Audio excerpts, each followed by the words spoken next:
Flatzoid FE. Flatzoid. Flatzoid FE. Flatzoid FE. Flatzoid is found. Flatzoid. I don't have the same level of scientific understanding as Flatzoid. I think that's about right. Flatzoid's YouTube channel.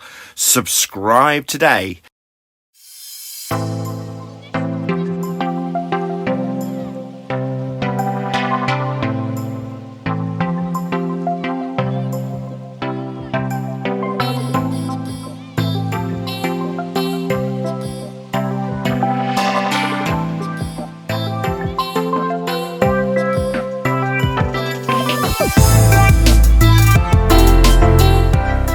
If it's further away, right, get this. If it's further away on your flat plane and you say that everything's rising up to the horizon, right? Everything's rising up, right? You'd agree with that, wouldn't you? Yeah, go So on. if the mountain on the left hand side... Not the mountain. So if the mountain is further away, if it's further away, right? On the left-hand side, that mountain on the left-hand side is further away. Downwards. Hold on. It's further away than the Great Orme on the right. Yeah. Why? When you're saying we've got more, why have we got more missing on the left-hand side that's further away than on the right-hand side? If it should be rising up. It's not rising up. Everything above the convergence point is going down to the convergence point. Everything below the convergence point is going up towards the convergence point. This is perspective, Ranty. You should be knowing this. The height of the mountain is a given number. You understand that? Yeah, he doesn't understand it. He doesn't understand that his perspective argument is failing due to the fact that that his is just like a linear function of perspective. So in his mind, it's a calculation, that you can just work out. Hold on, shut up, will you? For fuck's sake, I'm talking to someone else. Wait your turn, you fucking dumb shit. We're supposed to be having the conversation, not someone else. Yeah, well, I'm not talking to you right now. You're just too dumb to talk. We were talking the whole time. Yeah, so but you Ranty, answered the question. Running away like a coward, running away like a coward.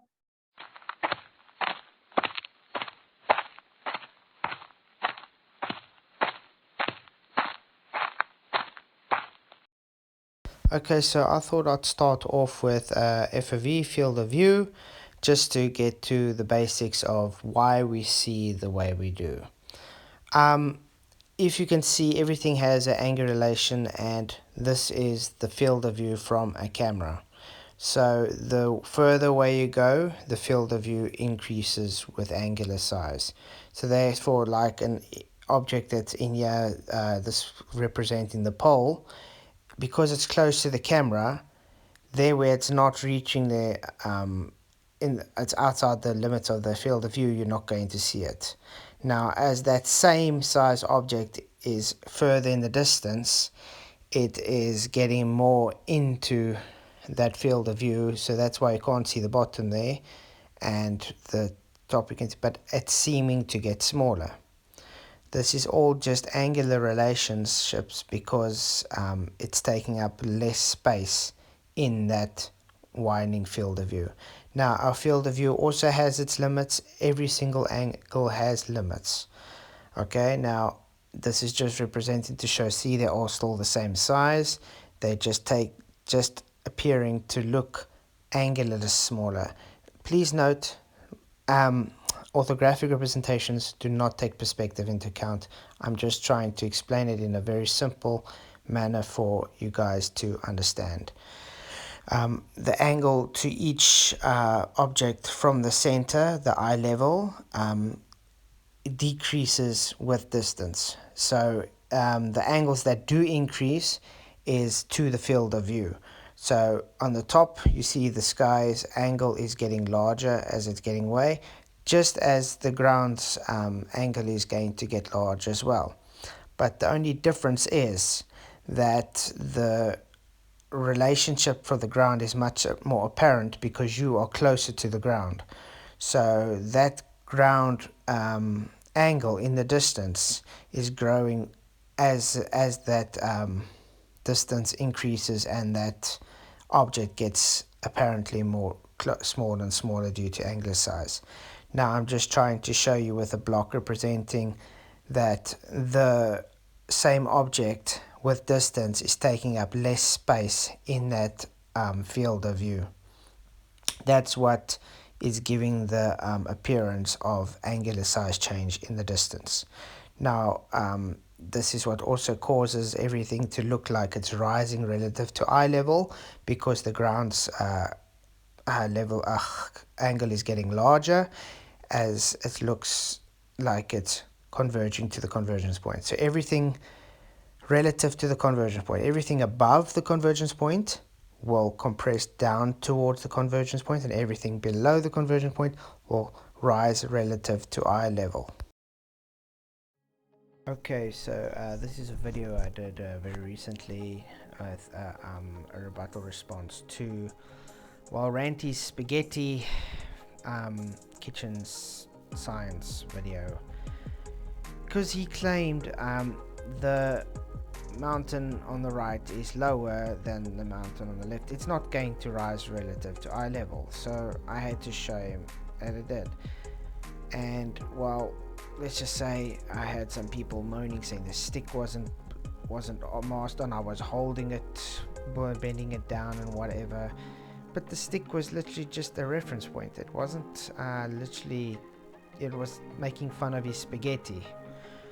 That's all it really was. The actual argument here is showing how it moves relative to eye level, and you know, it's quite a simple, straightforward argument, debunking Ranty's whole argument that it doesn't rise, because he says it's lower, so it shouldn't rise.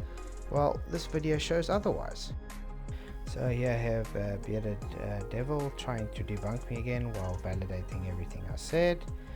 Well, he's put that there, you've seen it. He puts it even as a level, and he's showing the straw, and he looks through the straw.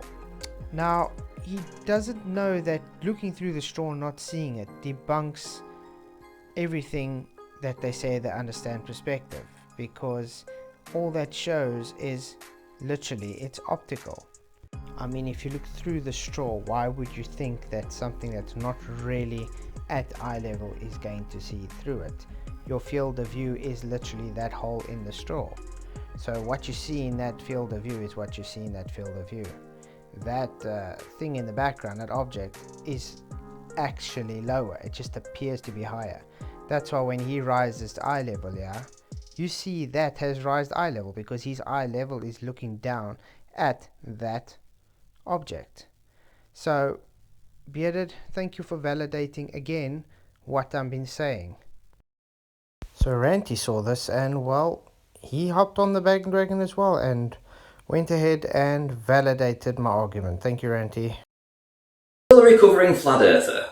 So something strange happened today. I came home from work and I found that Flatzoid had done yet another video. This time he's claiming that things raise to eye level, and he's done a little presentation to go with it to show this effect. The problem is, his presentation and his experiment is flawed, and I'm going to show you how.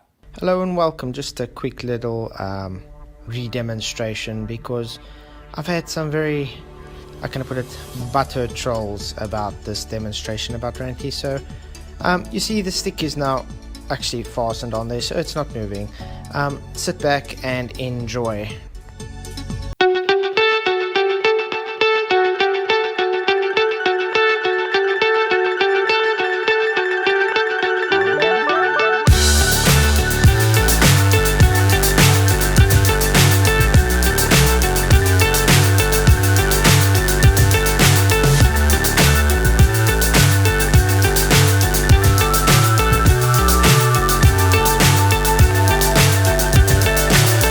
So high I'm hypnotized. What's up is down, what's left is right. So what he's done in his video is that he's taped the top of the jar with what would appear to be straight object. The problem being that the way he's taped it is the problem. You see, it's not balanced at all. In fact, it's so off balance that it actually just flops a little. Bit like that. I think it needs some kind of Viagra or something to make it come upright again. Look, I lift it up. Seems kind of sturdy to me. Holding the weight, not bending. Put it down, gets back to its position. Weird that, hey, Ranty? Because it's a bit floppy, and with it being a bit floppy when it looks down it, it does appear that something raises to eye level. The problem is, he hasn't understood the principle that you need to have things balanced properly to do the test correctly. And I'm going to do that for your pleasure today. And tomorrow I'm going to be releasing a video about my journey on flat Earth. So this is just a bonus. This is just something that's happened today. I couldn't resist. I'm sorry. It's just one of those things. It happens. And I'm going to now perform some Flurf kitchen science again. And this time we're going to be debunking Flatzoid. Here we go. Captain Macaroni, are you ready? Yes, sir. Ready for action. Right. Time to move the macaroni cheese. See if it rises up to the instant chocolate. Macaroni cheese in position.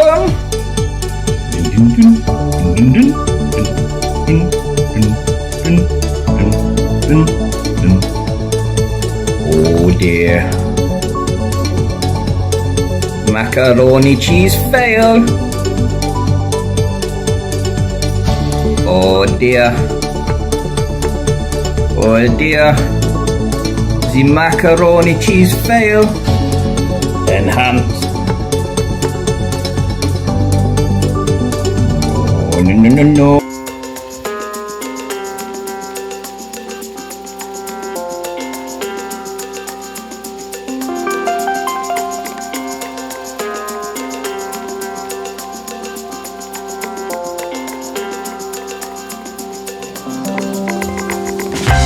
Flatzoid fail.